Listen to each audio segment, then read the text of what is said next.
নমস্কার, আমি স্বপ্না। আজকের ভিডিওটা তাদের জন্য যারা মনে করছেন গলায় গভীরতা নেই, নিচের সুরে গলা কেঁপে যায় আর লো নোটে গাইতে গেলে একদম পাতলা হয়ে যায়। এই ভিডিওতে আমি আপনাদেরকে খারাজের একদম সঠিক প্র্যাকটিক্যাল রিয়াজ স্টেপ বাই স্টেপ দেখাবো, যেটা আপনি বাড়িতে বসে সহজেই করতে পারবেন। ভিডিওটা একদম শেষ পর্যন্ত দেখবেন, কারণ শেষে আমি একটা পুরো দৈনিক খারাজ রুটিনও দিয়ে দেব, যেটা আপনি রোজ ফলো করতে পারবেন। তাহলে আসুন সবার আগে জানবো খারাজ কি আর এটা এত গুরুত্বপূর্ণ কেন। চলুন আগে ছোট করে বুঝে নিই। আমাদের হিন্দুস্তানি শাস্ত্রীয় সঙ্গীতে 3টি সপ্তক আছে। মন্দ্র সপ্তক মানে নিচের অংশ, লো নোটস যাকে আমরা খারাজ বলি, মধ্য সপ্তক মাঝের অংশ, আর তার সপ্তক মানে ওপরের অংশ। খারাজ মানে হচ্ছে নিচের সা, মন্দ্র সপ্তকের সারজ। এখন প্রশ্ন, খারাজের রিয়াজ করব কেন? খুবই গুরুত্বপূর্ণ একটা প্রশ্ন। খারাজের রিয়াজ কেন আমরা করব? কেন বলেন যে খারাজের রিয়াজ খুবই জরুরি? নিচের সুর যদি মজবুত হয় তাহলে কি হবে? তাহলে ওপরের সুরে উঠতে অনেক সহজ হয়, সুর অনেক বেশি স্থির থাকে, গলার মধ্যে ডেপথ, ওয়ার্মথ আর শক্তি আসে। আলাপ, বিলম্বিত, ধ্রুপদ, খেয়াল এই ধরনের অনেক আলাদা আলাদা গায়ন শৈলী গাইবার সময় বেশ কন্ট্রোল পাওয়া যায়। এই কারণে বলা হয় যে গায়ক তার খারাজ ঠিক করে নিয়েছে, তার গানের ভিত মজবুত হয়ে গিয়েছে। তাহলে অবশ্যই আপনারা বুঝলেন যে খারাজের রেওয়াজ কেন এত জরুরি, কেন এত গুরুত্বপূর্ণ একটা বিষয়। খারাজ রিয়াজের জন্য সঠিক সময় বা স্কেল আর বসার ভঙ্গি কেমন হওয়া উচিত, আসুন সেটা আগে জেনে নিই। খারাজের রিয়াজের সঠিক সময় বলতে, খারাজ রিয়াজের সবচেয়ে ভালো সময় ভোর বা সকালবেলাকে মানা হয়। সেই সময় খুব একটা শান্ত নিরিবিলি পরিবেশ আমরা পাই, তাই সেই সময় খারাজের রেয়াজ অনেক বেশি এফেক্টিভ হয়। যখন চারপাশ একটু শান্ত থাকে আর পেট একদম ভর্তি নয়, সেই সময় আমাদের রেয়াজ করা দরকার। রোজ সকালে যদি আপনি 15 থেকে 20 মিনিটও সময় দিতে পারেন, 1-2 মাসের মধ্যে স্পষ্ট পরিবর্তন কিন্তু আপনি অনুভব করবেনই করবেন। স্কেল কিভাবে বেছে নেবেন, কি করে আপনি আপনার সঠিক স্কেলকে বুঝবেন? খুব সিম্পলভাবে ধরুন, আপনি যদি ফিমেল সিঙ্গার হন তাহলে সাধারণত জি শার্প, এ কিংবা এ শার্প এগুলোর মধ্যে যেখানে আপনার মধ্য সা কমফোর্টেবলি হয় সেই স্কেলটাই কিন্তু আপনি বেছে নিন। আপনি যদি মেল সিঙ্গার হন তাহলে সাধারণত সি বা সি শার্পের মতো কমফোর্টেবল মধ্য সপ্তকে সাকে বেছে নিন। এরপর সেই স্কেল অনুযায়ী ওই মধ্য সায়ের নিচের সা মানে মন্দ্র সা খারাজকে আস্তে আস্তে ধরার চেষ্টা করবেন। বসবার ভঙ্গি, সোজা হয়ে আরাম করে বসুন। মেরুদণ্ড বেশি টানটান নয়, আবার মেরুদণ্ড বেঁকেও বসবেন না, বাঁকানোও যেন না থাকে। পেটকে একদম ভেতরে টেনে রাখবেন না, আবার পেট যেন একদম ঢিলা না থাকে, লুজ করেও কিন্তু গানটা গাইবেন না। গলা, ঘাড় রিল্যাক্স থাকবে, মাথা বেশি উপর নিচু বা ডান বাঁ হাতে ঝোঁকানো থাকবে না, মুখ স্বাভাবিকভাবে থাকবে, বেশি চেপে বা বেশি হা করে যেন গান গাইবেন না। এই জিনিসগুলোকে আমাদের রেয়াজের সময় কিন্তু লক্ষ্য রাখতে হবে।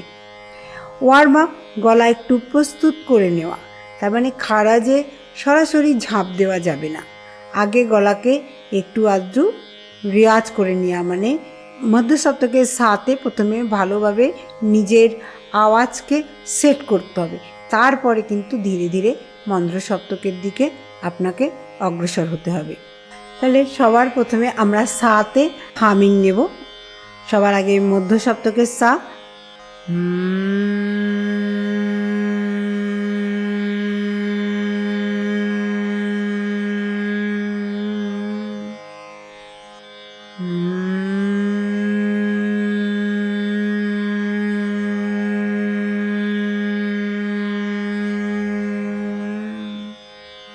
এইভাবে 1 থেকে 2 মিনিট আমরা হামিং করব। তারপরে আমরা চলে যাব ভাওয়েল সাইন। ভাওয়েল সাউন্ডে আমরা আ, ই, ও, এ, উ, ওম এইগুলো প্র্যাকটিস করব। যেমন সবার প্রথমে নেব, আপনারাও কিন্তু এই ভাওয়েল সাউন্ডের প্র্যাকটিসটা আমার সাথে সাথে সুর মিলিয়ে প্র্যাকটিস করতে পারেন। একটা লম্বা শ্বাস ভরে নিয়ে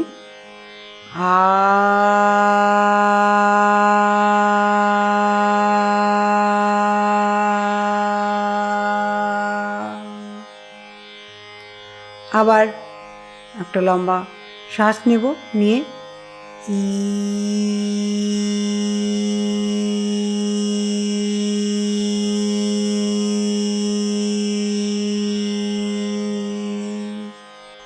এবারে চলে যাব এ, এ,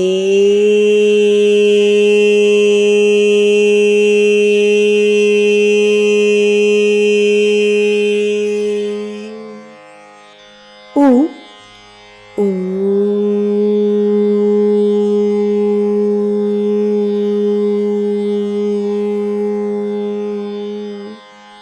ও, ও,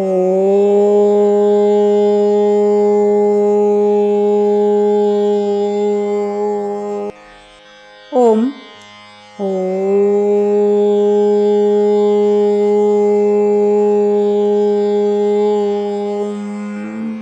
লাস্টে আমরা সা।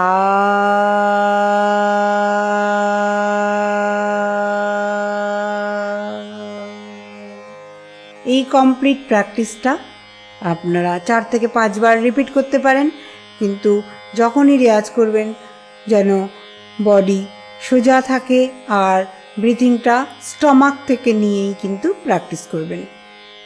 এবারে আমরা নেক্সট মধ্য সপ্তকে সা থেকে মন্দ্র সপ্তকে যতটা আপনি নামতে পারবেন, নি, ধা, পা, মা, গা, কিন্তু এই প্র্যাকটিসটা আস্তে আস্তে বাড়াতে বাড়াতে মন্দ্র সপ্তকে সা পর্যন্ত নিয়ে যাওয়ার চেষ্টা করতে হবে। তাহলে চলুন প্রথমে আমরা চেষ্টা করব মা বা গা পর্যন্ত নিয়ে যেতে। সা,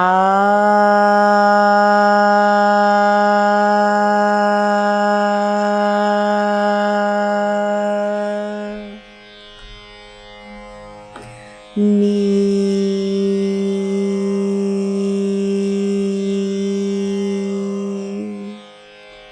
ধা,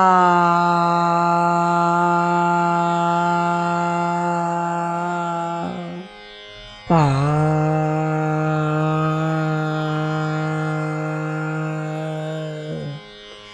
মা,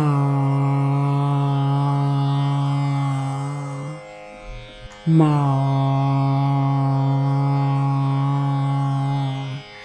পা,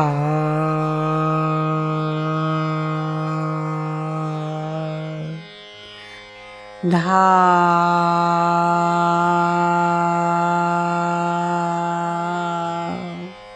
নি,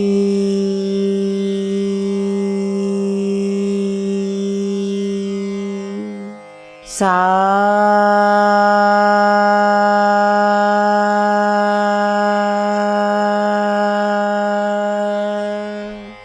এবারে এই স্বরগুলোতে মিরের সাথে বলবো, কেমন?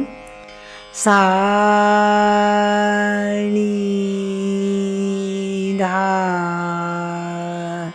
পা, মা,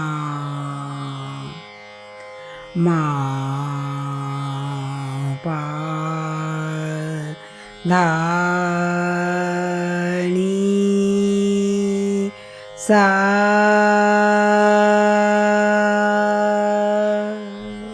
রিয়াজ করার সময় কিন্তু একটা কথা মনে রাখতে হবে, যেই মুহূর্তে মনে হবে গলা বেশি টান পড়ছে সঙ্গে সঙ্গে সেখানে থেমে যেতে হবে। এটা কিন্তু ভীষণ একটা এফেক্টিভ দৈনিক রুটিন আমি আপনাদের সাথে শেয়ার করছি। 2 থেকে 3 minute humming practice, 5 minute vowel warm up, 5 minute সা মানে মধ্য সপ্তকের সা থেকে খারাজের সা পর্যন্ত পৌঁছাতে পারলে খুবই ভালো। আদারওয়াইজ পা, মা পর্যন্ত, সা, নি, ধা, পা, মা, অ্যাটলিস্ট এত পর্যন্ত প্রত্যেকটা লং নোট লাগিয়ে প্র্যাকটিস করা। আর 5 মিনিট ওই স্বরগুলোকে মিড় লাগিয়ে প্র্যাকটিস করা।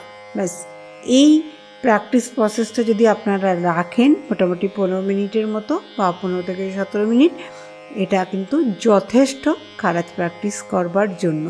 তাহলে মোট মিলিয়ে 15 থেকে 20 মিনিটের একটা আপনারা রোজ সকালে রেয়াজ সেশন তৈরি করতে পারেন, আর যেটা আপনাদের গলাকে সত্যি খুব অনেক অনেক হেলদি তৈরি করবে। 1 থেকে 2 মাস পরে আপনি বুঝতে পারবেন গলায় স্টেবল সুর আসছে, হাই নোটে আগের চেয়ে এখন আপনার গলায় অনেক বেশি কমফোর্টেবল ফিল করছেন, আর আপনার গানে একটা প্রাকৃতিক গভীরতাও এসেছে। ভিডিওটি যদি ভালো লাগে তাহলে অবশ্যই লাইক আর কমেন্ট করতে ভুলবেন না, সাথে সাথে সাবস্ক্রাইবটা অবশ্যই করবেন। আর ভিডিওতে কমেন্টে লিখতে ভুলবেন না আপনি কত মিনিট খারাজ রেওয়াজ করেন, অবশ্যই আমাকে সেটা কমেন্টে লিখে জানাবেন। আর আপনার যেসব বন্ধুরা গান শিখছেন তাদের মধ্যেও এই ভিডিওটা শেয়ার করে দিন, তাহলে তারাও উপকৃত হবে। আমার চ্যানেল গানের স্বরলিপিকে সাবস্ক্রাইব করতে ভুলবেন না, কারণ আমি এরকম আরও অনেক রেওয়াজ ভিত্তিক প্র্যাকটিক্যাল ভিডিও আপনাদের জন্য নিয়ে আসব। ধন্যবাদ। মনে রাখবেন, রোজ অল্প করে কিন্তু সঠিকভাবে খারাজ রেওয়াজ করলে আপনার গানের মান একেবারে অন্য লেভেলে চলে যাবে। ধন্যবাদ।